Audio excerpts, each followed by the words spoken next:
سے نہ اترا ہو، کوئی جناب اس نے اپنا سینہ بند یا کمر بند کسی کے سامنے نہ کھولا ہو، اور کوئی کسی رات کی تہجد اس کی قضا نہ ہوئی ہو، تو ایسا شخص آگے بڑھے اور شیخ کا جنازہ پڑھائے۔ بڑے بڑے صوفیاء، بڑے بڑے علماء عصر، وہ بھی گردنیں جھکا کے کھڑے ہو گئے۔ اللہ اکبر، تہجد قضا نہ ہو یار، یہ والی بات، گردنیں جھک گئی، کوئی آگے نہ بڑھا۔ آخر میں بڑھا تو کون بڑھا؟ جس کو اس کے پیر بھائی جو مریدین میں جو ایک چیما گوئیاں کرتے تھے نا کہ یہ امیر مرید ہے اور ہم غریب ہیں، اس کے لیے بڑا خاص معاملہ ہے، ہمارے لیے عام معاملہ ہے، خدا کی قسم کھا کے کہتا ہوں بڑھا تو وہ امیر مرید آگے بڑھا، جو غریب مرید بھی نہیں کر سکے نا وہ امیر مرید کر گیا۔ وہ آگے بڑھا، کہتے جانے والے تو چلے گئے، ہمارا بھی پردہ فاش کر گئے۔ جانے والے تو چلے گئے، مرید کا پردہ بھی فاش کر گئے۔ بادشاہ وقت تھے سلطان التمش، وہ آگے بڑھے، سبحان اللہ تو کہہ دو۔ اب بتاؤ، آپ کہو گے نہیں کہو گے سلطان التمش رحمت اللہ علیہ ہے کہ نہیں، جس کی تہجد قضا نہ ہوئی ہو؟ اللہ اکبر، وہ آگے بڑھے اور سلطان کا جنازہ پڑھایا۔ سوچو کیسا مرید ہوگا۔ کہتے ہیں ایک جب محبت بڑھ گئی شیخ کے سامنے، کہتے ہیں حضور خواجہ صاحب اب مجھ سے برداشت نہیں ہوتی ہے، آپ کی جدائی تھوڑی بھی مجھ سے برداشت نہیں ہوتی، مجھے کافی میل دور سفر کر کے آنا پڑتا ہے، حضرت بس اپنی بارگاہ میں حکم دے دیں، میں یہاں رہنے کی اجازت دے، میں اپنی بادشاہت چھوڑ دیتا ہوں۔ ایسا تاریخ میں کئی لوگوں نے کیا، فقیر کے پاس ایسا موجود ہے، کئی لوگوں نے، بڑے بڑے بادشاہوں نے اپنی سلطنتیں چھوڑ دی ہیں دین کی طرف اس راہ میں آنے کے لیے۔ یہ راہ کوئی عام راہ نہیں ہے، یہ اس کی راہ ہے جو ان اللہ علی کل شیء قدیر ہے۔ تم تو ایک سلطنت کی قدرت رکھتے ہو، یہ اس سلطنت جو ساری روئے زمین، ہر عالم جس کی قدرت میں ہے، یہ اس اللہ کی راہ ہے، یہ ہے اصل راہ۔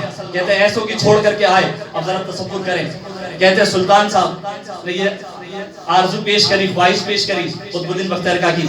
کہتے ہیں پیارے اگر تو بادشاہ چھوڑ دے گا تو پھر تو کوئی ظالم آ جائے گا، کوئی جابر آ جائے گا نا، پھر یہاں پر ظالموں کی حکمرانی ہوگی۔ ابھی تو رہے گا تو کچھ عدل و انصاف ہوتا رہے گا، نبی کا دین تخت پہ رہے گا، تو رہے، میری خواہش ہے تو وہاں رہے۔ کہتے ہیں چل تیری محبت میں ہم ایسا کرتے ہیں، اپنی خانقاہ ہی قریب لے آتے ہیں تیرے۔ اللہ اکبر، ایسا دیکھا ایسی محبت، پیر نے اپنی خانقاہ 1 میل فاصلے پر رکھ لی، آگے سے اٹھے اور اپنی خانقاہ کو منتقل کر دیا بادشاہ کے محل سے 1 میل فاصلے، 1 کلومیٹر۔ اللہ اکبر، کہتے ہیں اب تو خوش ہے، اب ہم تیرے قریب آ گئے ہیں، تیرے نیڑے آ گئے ہیں، اب تو جب چاہے آ جایا کر ہمارے پاس، اور لیکن تو اپنے منصب پہ قائم رہے اور عدل و انصاف کرتا رہے۔ اللہ اکبر، وہ ایسے ہی کرتے رہے۔ ہوا یہ جب شہرہ بڑھ گیا دہلی کی زمین پر، قطب الدین بختیار کاکی کا بادشاہ وقت تک مرید تھے تو عام عوام کا اندازہ کر لے کہ لوگ زیارت کو ترستے تھے۔ اب سنیں ولیوں کا امتحان کیسا ہوتا ہے۔ جب ہندوؤں نے یہ دیکھا کہ بھائی لوگ تو جوک در جوک مسلمان ہو رہے ہیں، اور ایسا معاملہ ہے کہ ہماری مذہب کو بڑی آنچ آ رہی، جیسا کہ خواجہ خواجگان کے لیے بھی انہوں نے بڑے حربے استعمال کیے تھے، آج ان کے خلیفہ کے لیے بھی انہوں نے سوچا، ایک پلان رچا۔ انہوں نے کہا کہ ایسا کرو، سر جوڑ کر بیٹھتے ہیں، کس طرح اس پیر کی جو خانقاہ ہے اس کو ملامت والا بنا دے تاکہ لوگ اس سے دور ہٹ جائیں، اس کی محبت دل سے نکل جائے۔ انہوں نے ایک پلان رچا۔ میاں حضور اجازت ہے، چھوٹی سی بات، پلان یہ ہے، انہوں نے کہا کہ ایک عورت کو ہائر کیا، پیسے دے کر ایک عورت کو ہائر کر کے لائے، اور کہا دیکھو ہندو تھی، اور 4 گواہ بنائے وہ بھی ہندو تھے۔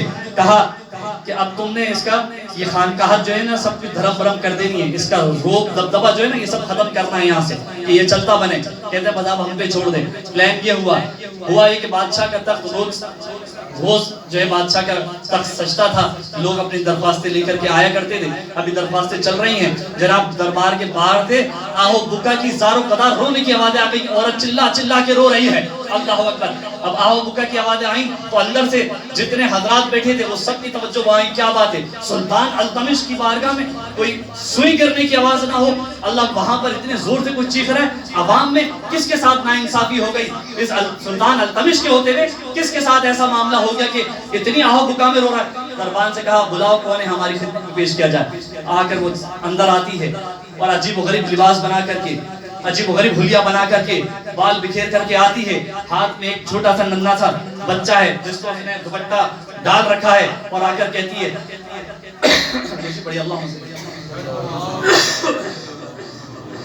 اللہم صلی علی سیدنا مولانا محمد معاذ الجود والکرم وعلی آلہ وصحبہ وبارک وسلم صلی اللہ علیہ وسلم یا رسول اللہ۔ آ کر کہتی ہے او بادشاہ سلامت، میں تو لٹ گئی، برباد ہو گئی، آپ کے شہر میں میری عزت تار تار کر دی، میں کہیں کی نہیں رہی. کہتی معاملہ کیا ہے کھل کر بتاؤ. تمہیں پتہ ہے بی بی کس کے دربار میں کھڑے ہو کے کہہ رہی ہو؟ یہ رسول اللہ کے دین پر گامزن ہوتے ہوئے کہ سلطان التمش کا دربار ہے، اس جناب میں اپنے لب کشائی کرنا بڑی سوچ سمجھ کے کرنا، کوئی بے وقوفانہ حرکت نہ کرنا. کہتے ہیں نہیں میں لٹ گئی، تم بھی کچھ نہیں کر سکتے. بولتے ہیں ایسا کیا بات ہے بولو. کہتے ہیں کہ کہتے ہیں کہ میری عزت تار تار کر دی. کہتے ہیں کس نے کہی؟ کھل کے بولو. اللہ کو درود پڑھیے اللہم صلی علی محمد محمد.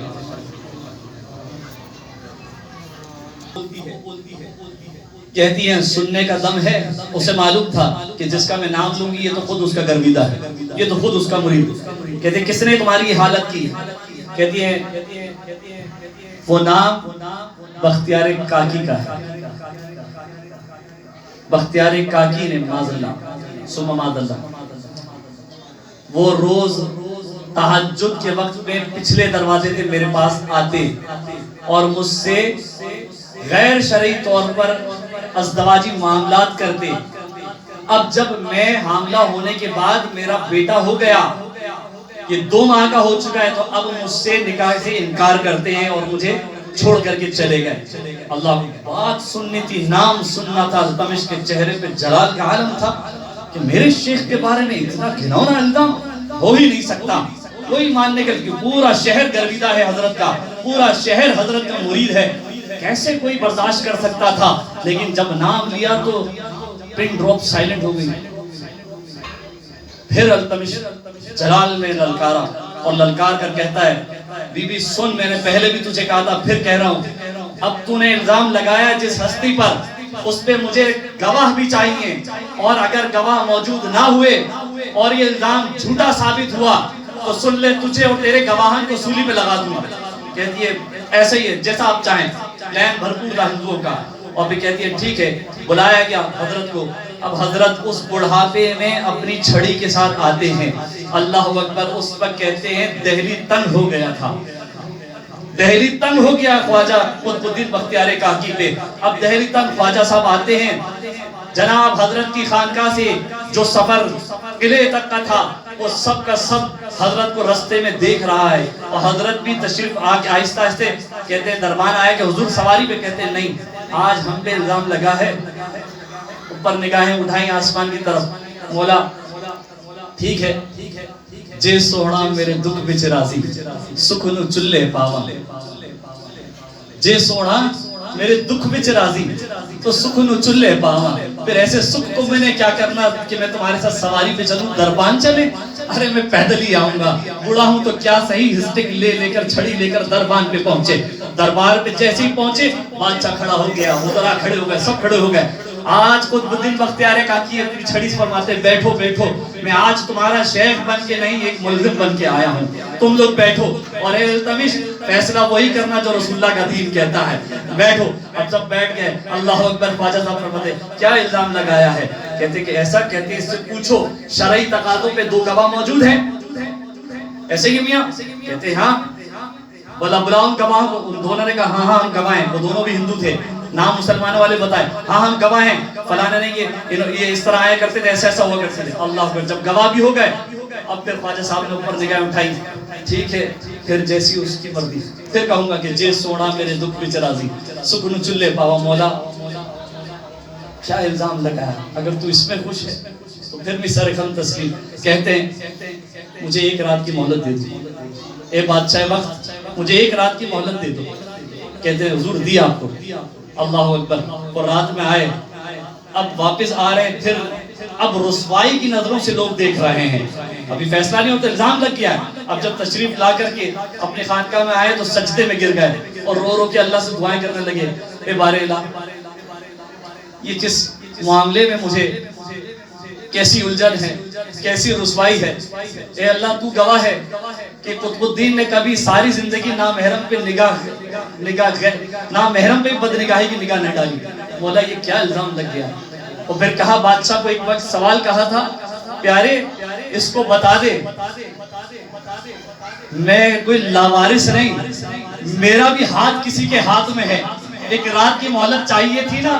تو رات میں اپنے شیخ سے مراقبے میں کہہ دیا، اور شیخ نے کہا پیارے تو پرواہ نہ کر، معین الدین آ رہا ہے تیری بات۔ اللہ اکبر۔ اب معین الدین چشتی کا یہ پیغام سنا ہے۔ اگلے دن دربار پہ تشریف لائے ہیں خواجہ۔ اب خواجہ تشریف لائے کہتے ہیں مجھے مہلت دی جائے، میرے شیخ معین الدین چشتی نے مجھے کہا ہے میرا انتظار کرنا، فیصلہ ہونے مت دینا۔ اے التمش تیری جناب میں آج تیرا شیخ التجا لے کے آیا ہے۔ اللہ اکبر۔ شیخ یہ بولنا تھا، مرید نے للچاتے ہوئے کہا شیخ دیا۔ جتنے چیمہ گوئیاں کرنے والے تھے انہوں نے کہا دیکھا پیر ہے نا تو دے دیا چانس۔ کہتے ہیں خبردار اگر کسی نے ایک لفظ بولا، کیونکہ یہ جس برگزیدہ ہستی کے بارے میں الزام لگا ہے، بلا تحقیق میں ایسے کچھ نہیں کر سکتا۔ 3 دن ہی مانگ رہے کچھ نہیں ہوتا۔ 3 دن میں کیا ہوگا؟ 3 دن ہم دیتے ہیں کہ اجمیر سے دہلی آنے کا سفر 3 دن کا ہے، ہم نے 3 دن کا ان کو اجازت دی، تیسرے دن مغرب تک کا ہم آپ کو ٹائم دیتے ہیں۔ اللہ اکبر۔ مرید بھی پریشان ہے، حضرت چل دیے ہیں، ساری رعایا بھی چلی گئی، اب چیمہ گوئیاں ہو رہی ہیں 3 دن تک۔ 3 دن ہو گئے، قطب الدین بختیار کاکی بھی پریشان ہے، حالت کیفیت آؤٹ ہے۔ اب آ گئے دربار میں، خواجہ صاحب نہ آئے، خواجہ صاحب تشریف نہ لائے، پیر و مرشد تشریف نہ لائے۔ اللہ اکبر۔ آخری لمحہ آ گیا ہے، دربار میں اذان ہو گئی ہے، اذان کے بعد نماز مغرب ادا ہو رہی ہے، مغرب کے بعد نیا دن شروع ہو جاتا ہے۔ مغرب تک کا انتظار کیا، اسلامی دن مغرب کے بعد ہوتا ہے۔ اب نماز پڑھی ہے، خواجہ خواجگان خواجہ قطب الدین بختیار کاکی انتہائی اضطراب کی کیفیت میں نماز ادا کرنے کے بعد سلام پھیرا، السلام علیکم ورحمۃ اللہ، السلام علیکم ورحمۃ اللہ، تو حضور خواجہ خواجگان پیچھے ہی تشریف فرما تھے۔ اللہ اکبر۔ جان میں جان آئی۔ اب کہتے ہیں پیارے سینے سے سینے لگایا، اور اب خواجہ قطب الدین بختیار کاکی جو خود بوڑھے ہو چکے ہیں اب وہ بدار ہونا شروع ہو گئے۔ کہتے ہیں شیخ آپ گواہ ہیں، میں نے ساری زندگی قال اللہ قال رسول کے علاوہ کچھ نہیں کیا۔ آپ نے مجھے کہا فاقے میں زندگی گزارو، میں نے ایک لقمہ نہیں کھایا۔ آپ نے مجھے کہا وطن چھوڑ دو، میں نے وطن چھوڑ دیا۔ آپ کے کہنے پہ جیسا آپ نے کہا میں نے سب کچھ ویسا کیا۔ خواجہ آج یہ کیا، آج میری اتنی بڑی رسوائی۔ خواجہ صاحب جلال میں آئے، پیر تھے نا، الا ان اولیاء اللہ لا خوف علیہم ولا هم يحزنون، اس کے مصداق خواجہ صاحب نے فرمایا چپ کر بختیار، کچھ نہیں ہوتا۔ کیا تو بی بی عائشہ صدیقہ رضی اللہ تعالی عنہ سے زیادہ پارسا ہے؟ اللہ اکبر۔ کیا تو حضرت یوسف علیہ نبی علیہ السلام سے زیادہ پارسا ہے؟ جب اتنے بڑے نبی، اتنی پاک بی بی ہماری ماں پہ الزام لگ گیا، جن کی پاکی پہ رب کائنات نے سورہ نور میں 10 آیت ان کی طہارت پہ نازل کر دی، کیا تو ان سے بڑا پارسا ہے؟ کیوں روتا ہے؟ چپ کر، آ گیا ہوں تیرے پاس۔ اللہ اکبر۔ دلاسا دیا، آنسو اندر چلے گئے خواجہ کے۔ اب خواجہ صاحب فرماتے ہیں بلاؤ التمش، کس نے الزام لگایا ہے میرے چہیتے پہ، میرے لاڈلے پہ کس نے کس نے الزام لگایا؟ کہتے ہیں حضور کے آنکھیں اٹھائیں، نگاہ بھر کے دیکھی اس بی بی کو، کہتی ہے تو کہتی ہے کیا گواہ ہے؟ شرعی گواہ پیش کیا جائیں۔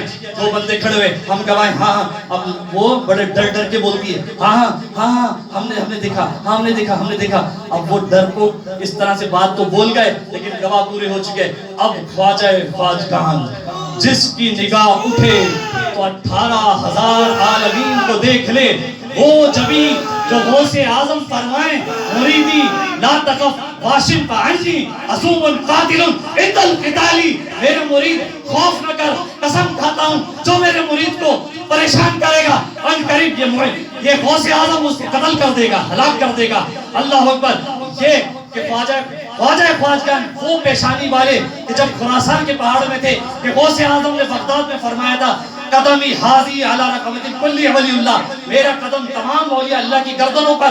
اللہ اکبر۔ تو اس وقت جبین نیاز خراسان کے پہاڑوں میں چلا کشی کرتے ہوئے معین الدین چشتی نے کاک آلود کر دی تھی۔ آج وہ معین الدین چشتی دربار التمش میں سب کے سامنے سجدہ سر بسجود ہو گیا ہے۔ اب دیکھنا تھا خواجہ کی کرامت دیکھنی تھی۔ اللہ اکبر۔ اور رب کی بارگاہ میں ہاتھ پھیلا دیے ہیں، سجدے کی حالت میں التجا کرتے، مولا تو جانتا ہے کس ناز سے، کس پیار سے میں نے اپنا بچہ تیرے دین کے حوالے کیا تھا، تیرے رسول کے دین کی خاطر میں نے یہاں بھیجا تھا۔ مولا تو جانتا ہے، تیری عطا سے فقیر جانتا ہے یہ الزام جھوٹا ہے۔ مولا جب بی بی حضور مریم علیہ السلام کے اوپر جھوٹا الزام لگا قرآن میں، عیسیٰ بنت مریم، عیسیٰ علیہ السلام کی والدہ پہ الزام لگا، تو پھر ان کی پاکی پر جب وہ ننھا سا بچہ عیسیٰ علیہ السلام گواہی دے سکتے ہیں، تو کیا آج خواجہ معین الدین چشتی کی محبت میں، قطب الدین بختیار کاکی کی محبت میں کیا یہ بچہ گواہی نہیں دے سکتا؟ اللہ اکبر، اللہ اکبر، پرزور نعرہ ہے یا رسول اللہ۔ فیضان اولیاء، فیضان اولیاء، فیض خواجہ خواجگان، فیض سلسلہ چشتیہ، فیض قادریہ، فیض نقشبندیہ، فیض سہروردیہ، فیض ملنگیہ، سب جاری رہے گا۔ اب دیکھو ہوا کیا، خواجہ نے نگاہیں اٹھائی ہیں، یار کی یار سے باتیں ہو گئی ہیں سجدے میں۔ اب خواجہ اٹھے ہیں اور نگاہ بھر کر اس بی بی کے پاس گئے، دوپٹہ ہٹایا، اس کے آنچل جو اس کے اوپر بچے کے اوپر تھا اس پردے سے اس کا چہرہ باہر نکالا اور کہتے ہیں، اے بچے، تجھے قسم ہے معین الدین چشتی کہتا ہے، بتا تیرا باپ کیا بختیار کاکی ہے؟ اب یہ بولنا تھا، لمحے کے بعد چپ ہوئے تو وہ جو عورت تھی ہلنے لگ گئی، کہتی ہے ارے یہ بوڑھا پاگل ہو گیا ہے، یہ بوڑھا پاگل ہو گیا ہے کہ یہ 2 مہینے کا بچہ کیسے بولے گا؟ کہتی ہے چپ ہو جا۔ جلال میں ان اللہ علی کل شیء قدیر، بے شک میرا اللہ ہر شے پہ قادر ہے، اور ہم کسی ایسے ویسے کے نہیں ماننے والے، میرا رب بڑی قدرت والا ہے، وہ اس کو گویائی دے گا، سب کے سامنے تیرا بھید، تیرا راز پاش کرے گا۔ اللہ پر اتنا کہنا تھا، بچہ اٹھ کر کے 2 ماہ کا بچہ لیٹا تھا، اٹھ کے بیٹھ گیا، اٹھ کے بیٹھا اور بولنے لگا، السلام علیکہ یا ولی اللہ۔ اللہ اکبر۔ اب نعرہ لگنا چاہیے، نعرہ تکبیر، نعرہ رسالت، نعرہ رسالت، نعرہ حیدری، نعرہ غوثیہ، نعرہ خواجگان، فیض خواجگان جاری رہے گا۔ اب بچہ بولتا ہے، بولتے ہیں مجھے سلام بعد میں کر، پہلے یہ بتا کہ میرے چہیتے پہ جو الزام لگا ہے کیا تیرا باپ بختیار ہے؟ نگاہ وہ چھوٹا تھا بچہ 2 مہینے کا، اپنی منڈی ہلاتا ہے، بختیار کاکی کو دیکھتا ہے، پھر ادھر دیکھتا ہے، وہ جو جتنے بیٹھے تھے نا ان میں ایک سردار تھا، کہتے ہیں نہیں میرا باپ تو وہ سردار جو چھپا ہوا بیٹھا ہے وہ ہے، اور یہ پوری سازش رچی گئی، یہ ہندو لوگ جو بیٹھے ہیں یہ سازش رچی گئی ہے اللہ کے ولی بختیار کاکی کے لیے، اور اس سازش میں یہ گواہ ہیں، یہاں تک کہ اس دربار کا قاضی جو تھا وہ بھی اس پلان میں سازش میں شامل ہے۔ اللہ اکبر۔ التمش بادشاہ کے دربار کا قاضی بھی جو فیصلہ کرنے والا وہ بھی اس میں شامل ہے۔ اللہ اکبر۔ ہونا کیا تھا، فیصلہ ہو گیا، التمش نے حکم، نعرے لگ گئے، نعرے لگنے کے بعد سجدہ شکر کیا، گلے لگے، اور پھر فیصلہ سنا دیا ان سب کو صلیب پہ چڑھا دیا جائے۔ اللہ اکبر۔ اور پھر ڈنکے بجے، اب خواجہ خواجگان رونا شروع ہو گیا، اب آنسو بہنا شروع۔ خواجہ خواجگان معین الدین چشتی کے بازو پکڑا اپنے یار کا، سینے سے لگایا اپنے پیارے کا، دونوں بوڑھے ہیں اور بوڑھے روتے ہیں اور ہاتھ پکڑ کر دربار سے جا رہے ہیں، اسٹک ہاتھ میں ہے۔ التمش رویا، روتا ہوا آہو بکا کرتے نیچے آیا، حضور کہاں جا رہے ہیں؟ قدموں پہ لپٹ گیا، ساری دنیا دیکھ رہی ہے، بادشاہ قدموں میں لگا، حضور کا کہتے چھوڑ دو، میں نے بڑی نازوں سے اپنے پیارے کو یہاں بھیجا تھا، یہ سلا دیا ہے اس شہر میں، میں تو آیا تھا یہ سوچ کر کہ میں قطب الدین بختیار کاکی کے شہر آ رہا ہوں، یہ رسوائی دیکھنا ہوگا، اللہ اکبر، لے جا رہا ہوں اپنے بختیار کو اپنے ساتھ۔ اللہ اکبر۔ کہتے ہیں قدموں میں گرا بادشاہ، کہتے ہیں حضور فیصلہ ہو گیا، ولی نہ ہم کل جدا تھے پیر سے، نہ آج جدا ہیں پیر سے، نہ ہمارے دل میں کوئی بات ہے، حضور میں آپ سے عرض کرتا ہوں ہمارے خاطر نہ صحیح رسول اللہ کے دین کے خاطر اس دھرتی کو، اس دہلی کی دھرتی کو جو ضرورت ہے قطب الدین بختیار کاکی کی، حضور چھوڑ دیں ہمارے خاطر، رسول اللہ کے خاطر چھوڑ دیں۔ یہ بات سنی تھی، پھر خواجہ خواجگان نے حضرت کو وہیں پر ہی چھوڑ دیا۔ اللہ اکبر۔ یہاں میں نے بہت ساری باتیں حذف کر دی ہیں کیونکہ وقت کم ہے، بس یہ کہوں گا کہ ایسا بارہا ہوتا رہتا ہے، ٹھیک ہے، الزامات بھی لگتے ہیں، مریدوں کو چاہیے کبھی ایسی افواہوں پہ کان نہ دھریں، ٹھیک ہے، وما علینا الا البلاغ۔ اللہ تبارک و تعالی ہم سب کا مل کر کے یہاں بیٹھنا، بیان کرنا، لفظاً صاحباً مجھ سے خطاً کوئی لفظ سردد ہو گئی ہو، اللہ تعالیٰ اس کو معاف فرمائے اور اس سلسلے کو شاد و آباد رکھے۔ فیض فہیم الدین چشتی ملنگی سرکار ہمیشہ ہمیشہ جاری و ساری رہے۔ آمین آمین آمین۔